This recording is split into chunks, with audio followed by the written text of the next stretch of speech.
So welcome to what I'm going to call the correct the factors lesson for today. But before we get to that, we're just going to do a quick review of the difference of squares, the last of the 5 types that we learned. So my suggestion to you would be to pause the video to factor the 4 questions that are on this screen from the Smartboard lesson, and then just to it's kind of like your snapshot to see if you're with me, and then we'll continue on. So of course, when we're factoring difference of squares, first thing we do is look for a GCF. If there isn't one, we make sure that it meets all the criteria, 2 terms, one positive, one negative, and that both are perfect squares. And then we take the square root of the first one, right? And one of them is going to be positive, one's going to be negative. These are, again, what I call the opposite twins, and it's the fact that they are very similar with the exception of their signs. That makes that linear term become 0 because we have a negative 4x and a positive 4x. So the same underneath. So no GCF meets all criteria. And once again, doesn't matter if you put the positive or the negative first. Sliding over here to these ones.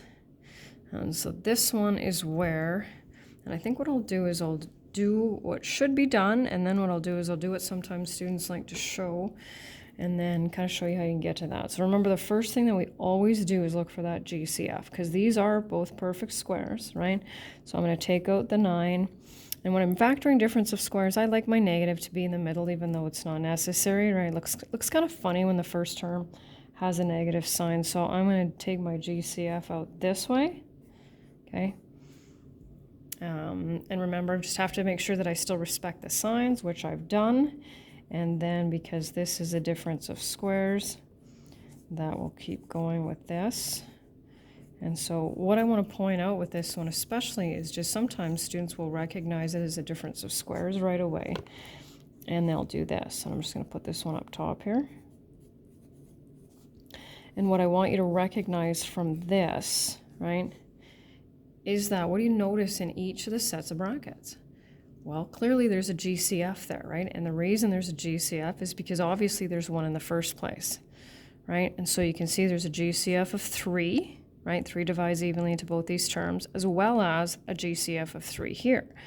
So and you can see, we already know there's a GCF of 9. So if you pull from this step, you pull that GCF of 3 here and the GCF of 3 there, right, you will end up with the same. But oftentimes I find it's harder for them to recognize it if they do that first, which is why I always suggest the GCF first. So that's important. And then this last one, of course. So this one wouldn't work if you don't take the GCF out, right? Because 10 is definitely not a perfect square, so you have to really be careful with that, which is why taking out that GCF first is always recommended. Now we've got a difference of squares.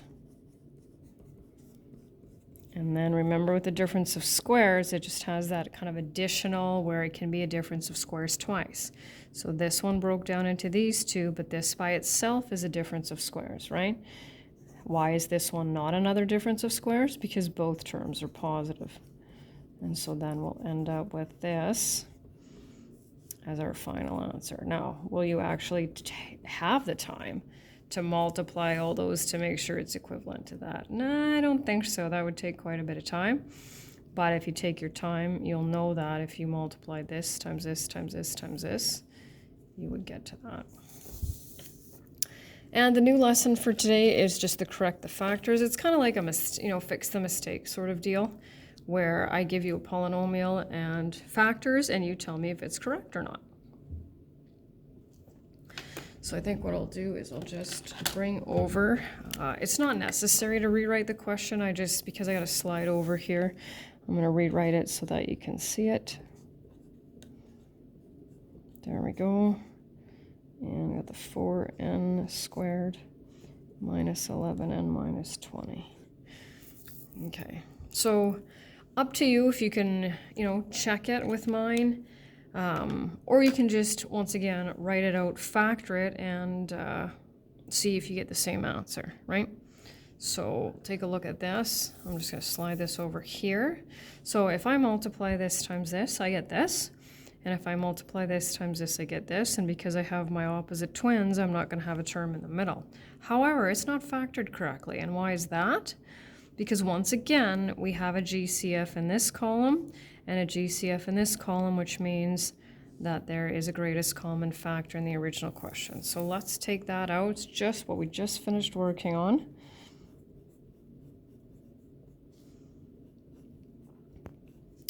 And now we have our difference of squares, 2x minus y squared and 2x plus y squared.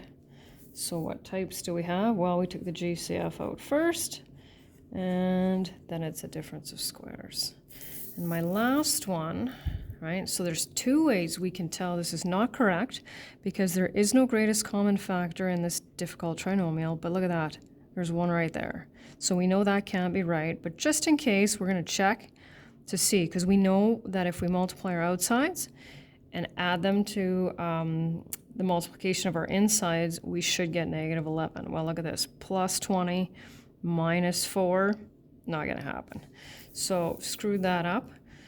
So we're going to take a look here. Now this is going to be, you can tell, a tricky one, right? But remember, if it's got a dt, looks like a dt, it will be a dt, right? This is greater than 1. That's what makes it a difficult trinomial as opposed to an easy trinomial. But we have, right, two pairs of factors for 4, so 4 times 1 and 2 times 2. And then we also have multiple pairs of factors for 20. So this one might take a little while. And I don't know anything in this one, right? Because I know I need a positive. Because remember when I showed you how I factored, I say start with what I know. That's what I know. Because I need one of each. And so you might have to play around a little bit. But lucky for us, we're going to be able to eliminate 2 and 2. And that's because each pair of factors for the 20 will have an even number in it, which means it can't go with either one of the 2's. And so that's a little bit tricky, I think, to figure out. So I know it's going to be this one. And we also know that we're not going to create a GCF here. So 2 and 10 are out, which is another hint, right? Because they will both create a GCF here. 20's out for this one. 2. I think I listed them all. So now we're down to fewer possibilities. And if you find it helpful, write them out, right? And cross them off, as in, note this one can't go there, this one can't go there. So this is where we're going to play around a little bit with our numbers. I'm going to go with a 5 and a 4, okay? So I know I need one of each, but this is where I go 16 and 5. So can I build a negative 11n from a 16n and a 5n? You bet I can. And there it is, right? What is that? Of course, guaranteed dt. And that's it.